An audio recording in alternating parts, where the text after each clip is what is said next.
ननद, भाभी और नाश्ता। रामनगर शहर में एक मध्यम वर्गीय परिवार रहता था। परिवार में माता, पिता, 2 बेटे, 2 बहुएं और उनकी एक ननद थी। कल सत्संग में शुक्ला चाची की बहू ने तो कमाल ही कर दिया। नाच तो ऐसे रही थी जैसे ससुराल नहीं उनका मायका हो। हाँ जीजी, और शुक्ला चाची हमें तो ऐसे समझती है जैसे हम बिहार के नहीं भाग के आए हैं।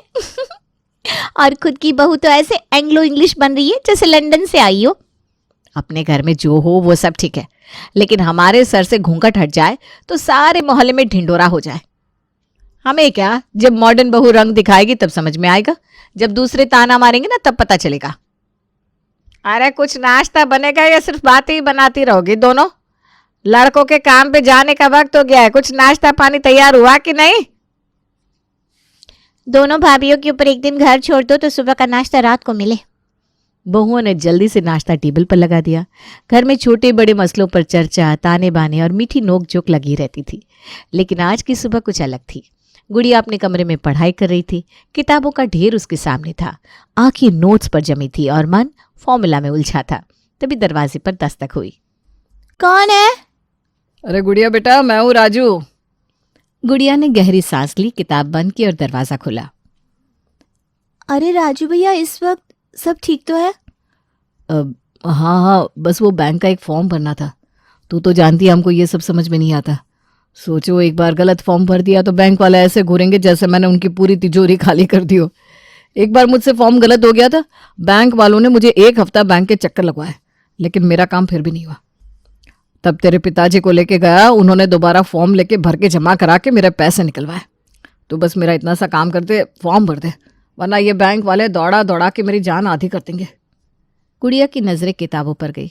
उसे आज बहुत पढ़ाई करनी थी, लेकिन फिर राजू के चेहरे की बेबसी देख उसे मना करने की हिम्मत नहीं हुई। अच्छा ठीक है, लाओ फॉर्म। अरे वाह, तू सच में लक्ष्मी है लक्ष्मी। चल घर चलते हैं।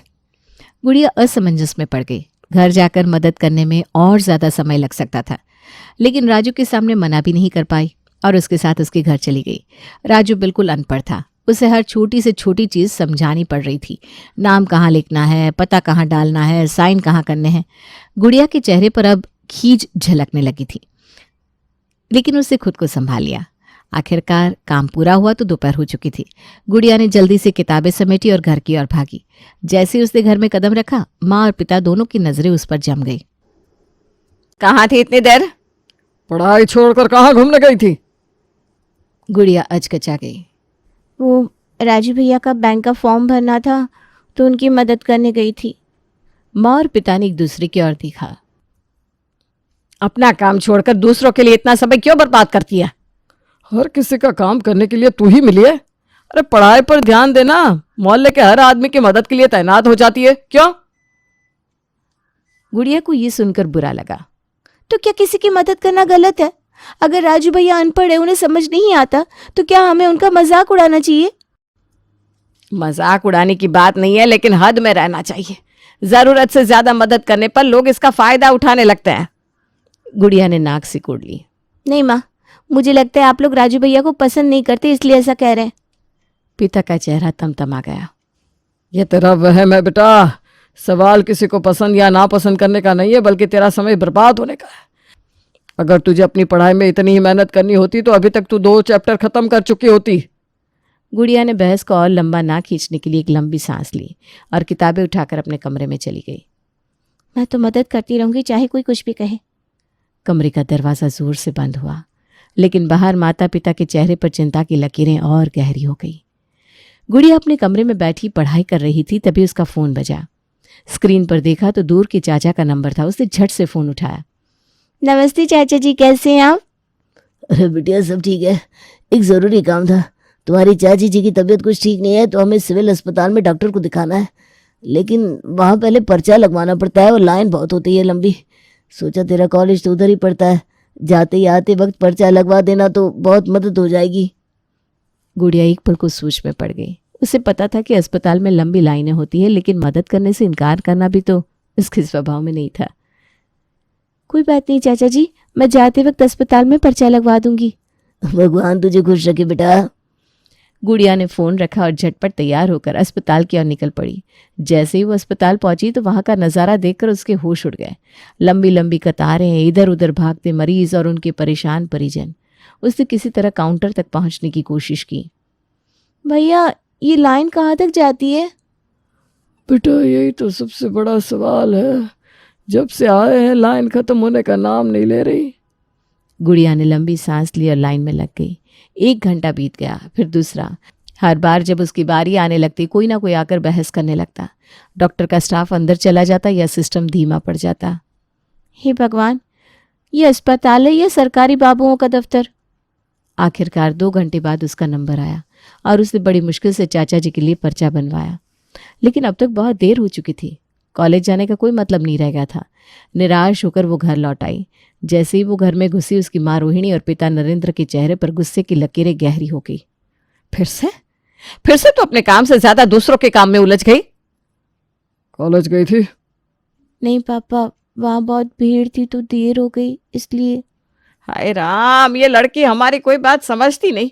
फिर से पढ़ाई की जगह दूसरों का बोझ उठाने चली गई। माँ, इतनी परेशान मत होइए ना। आज वैसे भी कॉलेज में कुछ खास नहीं था, कल चली जाऊंगी। लेकिन किसी की मदद करना भी तो ज़रूरी है। बेटा, ये आदत अच्छी नहीं है। अगर तू ऐसे ही दूसरों के काम में फंसी रहेगी तो खुद आगे कैसे बढ़ेगी? गुड़िया ने नजरें झुका ली, लेकिन मन में ठान लिया कि चाहे जो हो वो मदद करना नहीं छोड़ेगी।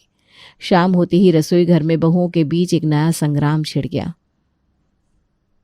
मैंने दोपहर का खाना बनाया था, अब रात का खाना तू बना। और सुबह का नाश्ता क्या किसी भूत ने बनाया था? अजी, नाश्ता बनाना बड़ा काम हो गया अब, है? तो फिर दोपहर का खाना बनाना कौन सा आसान था?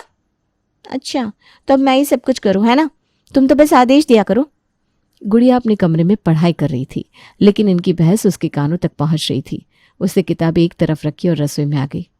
बस करिए भाभी, इतनी लड़ाई मत करिए। रात का खाना मैं बना देती हूँ। अरे लेकिन तेरा प्रोजेक्ट? प्रोजेक्ट फिर बन जाएगा, लेकिन घर में शांति रहना बहुत ज़रूरी है। गुड़िया ने रसोई संभाल ली और स्वादिष्ट खाना बना दिया। पूरे परिवार ने आराम से खाना खाया और एक बार फिर शांति स्थापित हो गई। अगली सुबह गुड़िया ने तय कर लिया था कि आज वो कॉलेज ज़रूर जाएगी। लेकिन जैसे ही तैयार होने लगी देखा कि उसके कपड़े बिना प्रेस के थे। अरे प्रेस कहाँ है?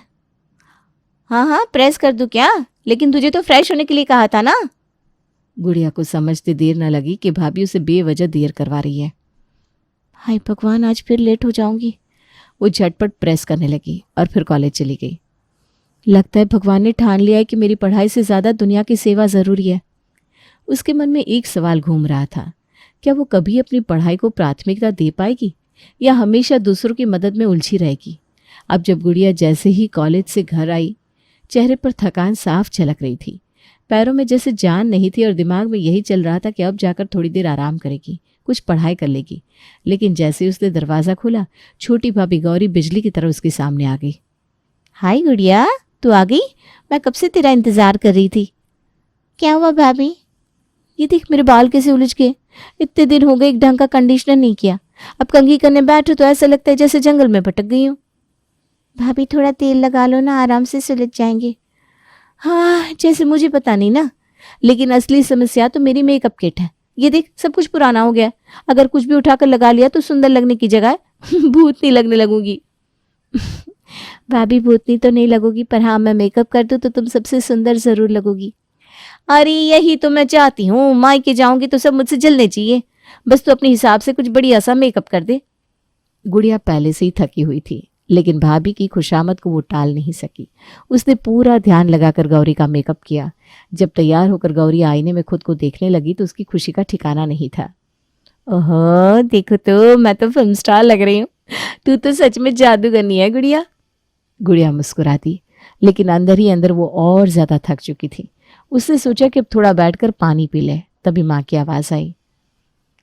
अरे गुड़िया, फ्री हो गई क्या? मैं कब से तेरा इंतजार कर रही थी। गुड़िया ने सिर पकड़ लिया।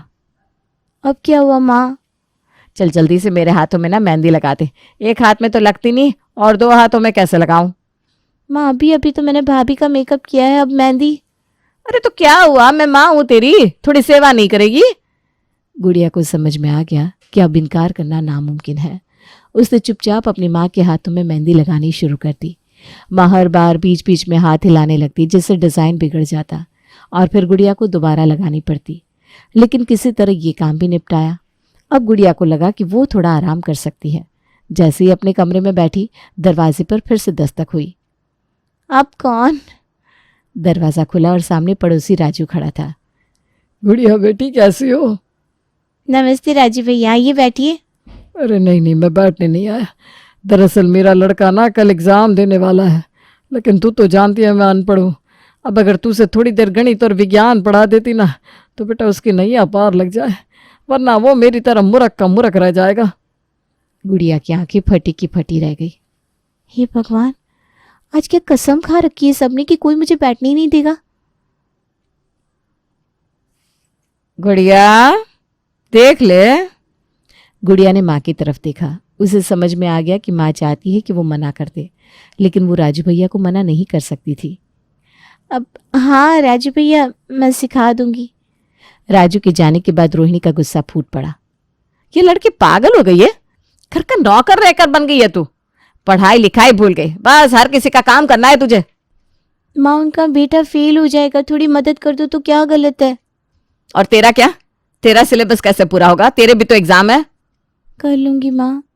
लेकिन रोहिणी जानती थी कि वो सिर्फ एक बहाना है। उसकी बेटी हमेशा दूसरों के लिए अपने सपनों से समझौता कर रही थी। गुड़िया ने राजू की बेटी को पढ़ाया, उसकी हर समस्या समझाई, लेकिन जब वो वापस लौटी और अपने कमरे में बैठी तब जाकर उसे एहसास हुआ कि उसका खुद का सिलेबस कितना ज़्यादा बचा हुआ है। हे भगवान, मेरा तो खुद का इतना कुछ बाकी है, मैं कैसे पूरा करूँगी? उसकी किताबें उसके सामने पड़ी थी, लेकिन दिमाग में बस यही घूम रहा था, क्या वो अपने एग्ज़ाम की तैयारी कर पाएगी या हमेशा दूसरों की मदद में लगी रहेगी।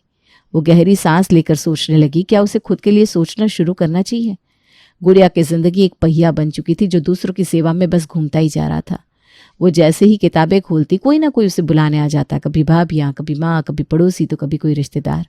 आज भी कुछ ऐसा ही हुआ।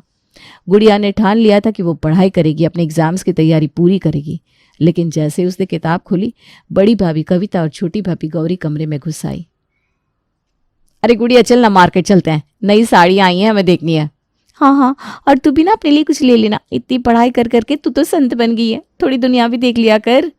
नहीं भाभी, मैं नहीं आ सकती, मेरे एग्जाम आने वाले हैं, मुझे बहुत पढ़ाई करनी है। हाय, अब तो इसे हमारी भी फिक्र नहीं है।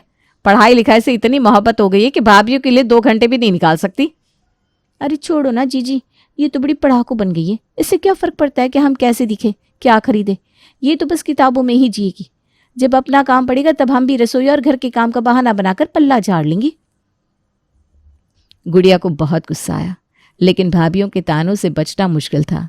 बेमन से ही सही, लेकिन वो उनके साथ मार्केट चली गई। समय का पहिया चलता रहा और उसकी पढ़ाई धरी की धरी रह गई। आखिरकार एग्जाम आ गए। गुड़िया के पास न सिलेबस पूरा करने का समय था, ना ही तैयारी का आत्मविश्वास। जैसे तैसे उसने पेपर दिए, लेकिन हर बार जब वो उत्तर लिखने बैठती उसका दिमाग खाली हो जाता। घर लौटते ही उसे एक अजीब सी बेचैनी होने लगी। ये मैंने क्या किया? दूसरों की मदद करते करते मैंने अपनी पढ़ाई बर्बाद कर दी। माँ ने जब देखा कि गुड़िया चुपचाप बैठी है तो उन्हें चिंता हुई। क्या हुआ गुड़िया, क्यों इतनी उदास बैठी है? गुड़िया की आंखें भर आई। माँ, मेरे एग्जाम अच्छे नहीं हुए, मैंने कुछ भी ठीक से प्रिपरेशन नहीं की थी और अब मुझे लग रहा है कि मैं फेल हो जाऊंगी। क्या? लेकिन तूने तो दिन रात मेहनत की थी बेटा। मैंने दूसरों के कामों में मेहनत की, अपनी पढ़ाई में नहीं। भाभीियों के लिए मार्केट जाना, माँ के लिए मेहंदी लगाना, राजू की बेटी को पढ़ाना, रिश्तेदारों के काम करना, सबकी मदद की, लेकिन खुद की नहीं की। घर में सन्नाटा छा गया। सबको एहसास हुआ कि गुड़िया सच कह रही थी, लेकिन तभी रवि बड़ा भाई बोल पड़ा। लेकिन तुझे किसी ने मजबूर तो नहीं किया था गुड़िया? गुड़िया चौंक गई। हाँ, हमने तो बस तुझसे कहा था, तूने खुद ही तो हामी भरी थी। और अब जब नंबर कम आ रहे हैं तो दोष हम पर डाल रही हूँ, तो क्या ये मेरी गलती थी? हाँ गुड़िया, दूसरों की मदद करना अच्छा है, लेकिन अपनी कीमत पर नहीं। तूने अपना नुकसान खुद करवाया। गुड़िया को अब सब समझ में आ गया था। उसकी आंखों में नमी थी, लेकिन मन में एक नया संकल्प भी था। मुझे माफ कर दो, अब से मैं पहले अपनी पढ़ाई पर ध्यान दूंगी और फिर किसी और की मदद करूंगी। सब ने राहत की सांस ली। रोहिणी ने प्यार से उसकी पीठ थपथपाई। यही सही है बेटा। गुड़िया ने खुद से वादा किया कि अब वो अपनी पढ़ाई को प्राथमिकता देगी। अगले दिन जैसे ही उसने किताबें खोली, दरवाजे पर फिर से दस्तक हुई। अरे गुड़िया, ज़रा मदद कर दे बेटा। आज ना एक सरकारी फार्म भरना है और तू तो जानती है मुझे कुछ समझ में नहीं आता। गुड़िया बिना कुछ बोले दरवाजे के पास गई और बिना एक शब्द कहे दरवाज़ा उसके सामने बंद कर दिया। गुड़िया का ये रूप किसी ने नहीं देखा था। वो जान चुकी थी कि अपनी प्राथमिकताओं को समझना और खुद के लिए खड़ा होना कितना ज़रूरी है। ये उसके जीवन का सबसे बड़ा सबक था।